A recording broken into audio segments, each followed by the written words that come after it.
ക്രൂശിൻ നിഴലിൽ നീറും മുറിവിൽ മനം പാടി നിൻ സ്തോത്രം. വീഴും വഴിയിൽ താഴും ചുഴിയിൽ മിഴി തേടി നിൻ രൂപം. ഇടം വലവും ഇരുൾ പെരുകി ഇല്ല വേറൊരാളെന്നെ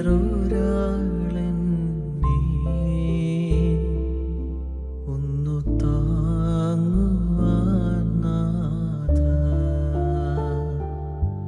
ഇല്ല വേറൊരാളെന്നെ ഒന്നു താങ്ങുവാൻ നാഥ.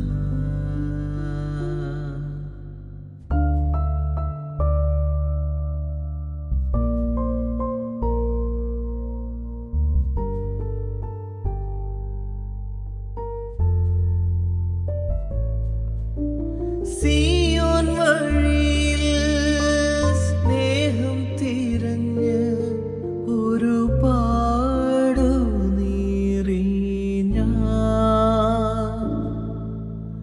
ഭാരം ചുമന്നും രോഗം സഹിച്ചും മിഴിനീരു തൂകി ഞാൻ.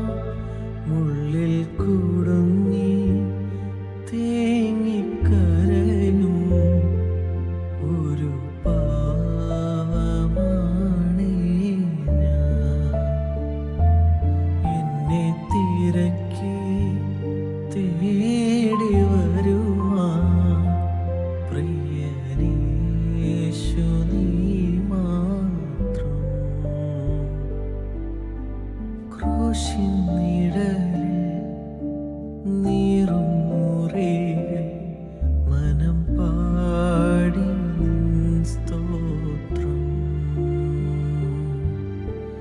വീഴും വഴിയിൽ താഴും ചുഴിയിൽ മിഴി തേടി നിൻ രൂപം. ഇടം വലവും ഇരുൾ പെരുകി ഇല്ല വേറൊരാളെന്നെ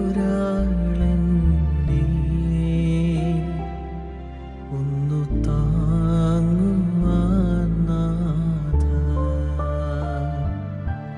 ഇല്ല വേറൊരാളെന്നെ ഒന്നു താങ്ങുവാൻ നാഥ.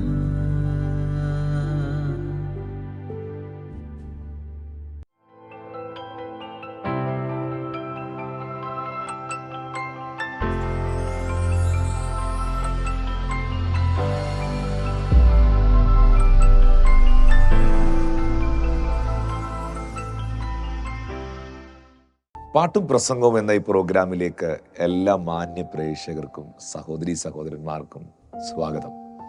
നമ്മളിപ്പോൾ കേട്ട പാട്ടിൻ്റെ വരികൾ നിങ്ങളൊന്ന് ശ്രദ്ധിച്ചോ? എത്ര ആഴമേറിയ അർത്ഥവത്തായ വാക്കുകൾ അതിൽ ഉൾപ്പെടുത്തിയിരിക്കുന്നു. അത് തുടങ്ങുന്നത് തന്നെ ക്രൂശിൻ വഴിയിൽ എന്ന് പറഞ്ഞുകൊണ്ടാണ്. ക്രൂശ്, കുരിശ്. Without cross there is not Christianity എന്നാണ് ഡോക്ടർ ബില്ലി ഗ്രഹാം പറഞ്ഞത്. ക്രൂശില്ലാതെ ക്രിസ്ത്യാനിത്വം ഇല്ല. ക്രൂശില്ലാത്ത പ്രസംഗം ശരിക്കും മെസ്സേജാണോ, പ്രസംഗമാണോ? ക്രിസ്തുവിൻ്റെ ക്രൂശിനെ മറന്നുകൊണ്ട്, കർത്താവ് നമുക്ക് വേണ്ടി ഒഴുക്കിയ പരിശുദ്ധ നിണത്തെ മറന്നുകൊണ്ടൊരു ക്രിസ്തീയ ജീവിതം നമുക്ക് സാധ്യമല്ല. വിശുദ്ധ തിരുവെഴുത്തിൽ നമുക്ക് കാണാൻ കഴിയുന്നുണ്ട്, ക്രിസ്തുയേശു തൻ്റെ ക്രൂശിൽ ഒഴുക്കിയ, തൻ്റെ ശരീരത്തിൽ അടിപ്പിണരുകളാൽ ഒഴുക്കിയ രക്തത്താൽ അവൻ നമ്മുടെ പാപങ്ങളെ പോക്കുന്നു. 1 യോഹന്നാന്റെ ലേഖനം 1-ാം അധ്യായം 7-ാം വാക്യം. അവൻ്റെ പുത്രനായ യേശുവിൻ്റെ രക്തം സകല പാപവും പോക്കി നമ്മെ ശുദ്ധീകരിക്കുന്നു. യേശു കർത്താവിൻ്റെ പരിശുദ്ധ രക്തം നമ്മെ വീണ്ടെടുക്കുന്നു. വീണ്ടെടുക്കുന്നു. 1 പത്രോസിന്റെ ലേഖനം 1-ാം അധ്യായം 18-19 വാക്യം. പൊന്ന് വെള്ളി അഴിഞ്ഞു പോകുന്ന വസ്തുക്കളെ കൊണ്ടല്ല നിങ്ങളെ വീണ്ടെടുത്തത്, ക്രിസ്തു എന്ന നിഷ്കളങ്കവും നിർദോഷവുമായ കുഞ്ഞാടിൻ്റെ വിലയേറിയ രക്തത്താലാണ്. യേശു കർത്താവിൻ്റെ പരിശുദ്ധ രക്തം നീതീകരിക്കുന്നു. അതുകൊണ്ടാണ് ബൈബിൾ പറയുന്നത്, അവൻ്റെ രക്തത്താൽ നീതീകരിക്കപ്പെട്ട ശേഷമോ അവനാൽ എത്രയധികമായി കോപത്തിൽ നിന്ന് രക്ഷപ്പെടും. വരുവാനുള്ള ന്യായവിധിയിൽ നിന്ന്, വരുവാനുള്ള കോപത്തിൽ നിന്ന് നമ്മെ രക്ഷിച്ചത് കർത്താവ് വഹിച്ച ക്രൂശും ആ ക്രൂശിലെ മരണവുമാണ്. യേശുവിൻ്റെ ക്രൂശ് മരണം, യേശുവിൻ്റെ പരിശുദ്ധ രക്തം നമ്മെ വിശുദ്ധീകരിക്കുന്നു. 4-മതായി എബ്രായർക്ക് എഴുതിയ ലേഖനം 12-ാം അധ്യായം 13-ാം വാക്യം. അങ്ങനെ യേശുവും സ്വന്തം രക്തത്താൽ ജനത്തെ വിശുദ്ധീകരിക്കേണ്ടതിന് നഗരവാതിലിന് പുറത്തു വെച്ച് കഷ്ടം അനുഭവിച്ചു. ആ കഷ്ടം അനുഭവിച്ച കർത്താവ് ആ തൻ്റെ പരിശുദ്ധമായ രക്തത്താൽ നമ്മെ വിശുദ്ധീകരിച്ചു. യേശുവിൻ്റെ രക്തം, കർത്താവിൻ്റെ കാൽവറി മരണം 5-മതായി നമ്മെ ദൈവത്തോട് സമീപസ്ഥരാക്കുന്നു. വിശുദ്ധ ബൈബിളിൽ എഫേസ്യർക്ക് എഴുതിയ ലേഖനം 2-ാം അധ്യായം 13-ാം വാക്യത്തിൽ പറയുന്നു, മുൻപേ ദൂരസ്ഥരായിരുന്ന നിങ്ങളും ഇപ്പോൾ ക്രിസ്തുയേശുവിൽ ക്രിസ്തുവിൻ്റെ രക്തത്താൽ സമീപസ്ഥരായി തീർന്നു. അതെ, യേശുവിൻ്റെ രക്തം എന്നെ ദൈവത്തോട് അടുപ്പിച്ചു, ദൈവത്തോട് സമീപസ്ഥനാക്കി.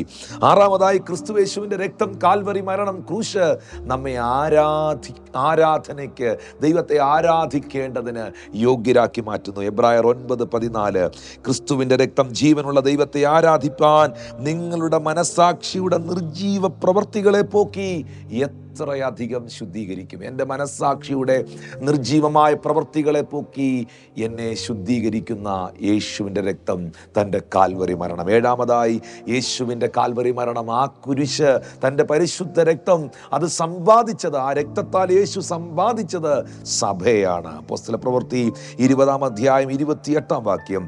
താൻ സ്വന്തം രക്തത്താൽ സമ്പാദിച്ചിരിക്കുന്ന ദൈവത്തിൻ്റെ സഭ. അപ്പോൾ കുരിശ് നമുക്ക് വിസ്മരിക്കുവാൻ കഴിയുകയില്ല. കുരിശിൻ്റെ വഴികൾ നമുക്ക് വിസ്മരിക്കുവാൻ കഴിയുകയില്ല. കർത്താവ് കുരിശിൽ ഒഴുക്കിയ ആ ഗദശമനയുടെ തോട്ടം മുതൽ ഗബദായുടെ കൽത്തളം വരെയും, ഗബദായുടെ കൽത്തളം മുതൽ കാൽവറിയുടെ കുലക്കളം വരെയും ഒഴുക്കിയ പരിശുദ്ധ രക്തത്തിന് ശക്തിയുണ്ട്. ആ രക്തം സാത്താനെ ജയിച്ച രക്തമാണ്. വെളിപ്പാട് പുസ്തകം 12-ാം അധ്യായം 11-ാം വാക്യം.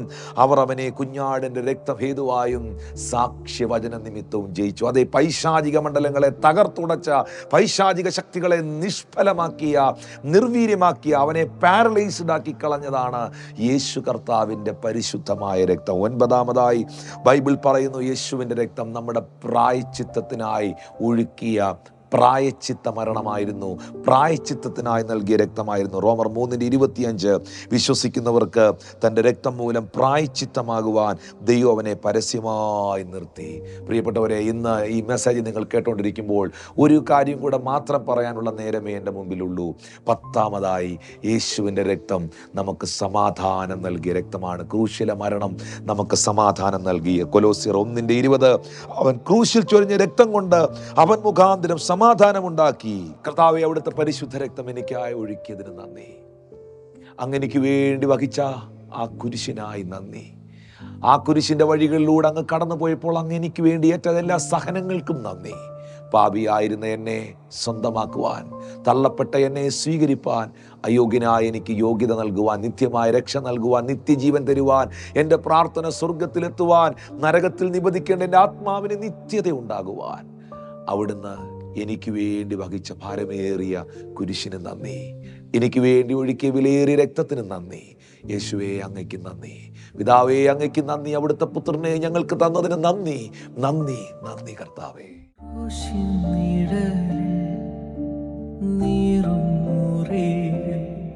മനം പാടി സ്തോത്രം